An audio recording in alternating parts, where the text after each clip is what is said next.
we seem to find a few hundred companies as well that have written to us or have identified themselves as saying, we're doing something similar. We were enthused by this or by that. But still, if we think about the world of companies, if we were to put this together and say, what is the total impact of the valuation or the revenue or the metrics of these companies as compared to the classical companies, there's still no comparison. It's still 99%, and hopefully 1% in the future and so forth. So in some respects, it seems to me like we're in the same situation as people with solar power, who have a better idea. Everybody likes it better. It's not dirty. It's not by thieves who are but at the same time, it doesn't represent 0.4% of all the energy consumed on the planet. So there's a similar situation, which is everywhere you go, there's solar panels.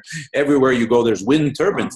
But the sum of both is nothing, absolutely irrelevant in the terms of the energy grid of the world. And it's certainly 40, 50 times less than even carbon and so forth. So my question was is there a breaking point there? In many respects, you have a movement which is pro-libération, but in many other respects, you're still a resistance, Yeah, I understand. We thought about it about 2 years ago, and we looked at the studies on the dynamics of something that can be called revolutions and social movements. And in fact, we found some research that says the following thing, that if you succeed to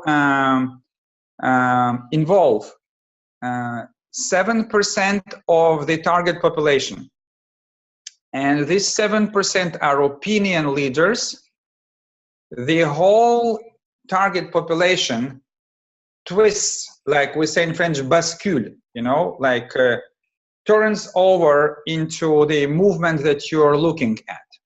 Now, maybe we're wrong, it's possible, but we said our opinion leaders are companies in France that have more than 500 employees.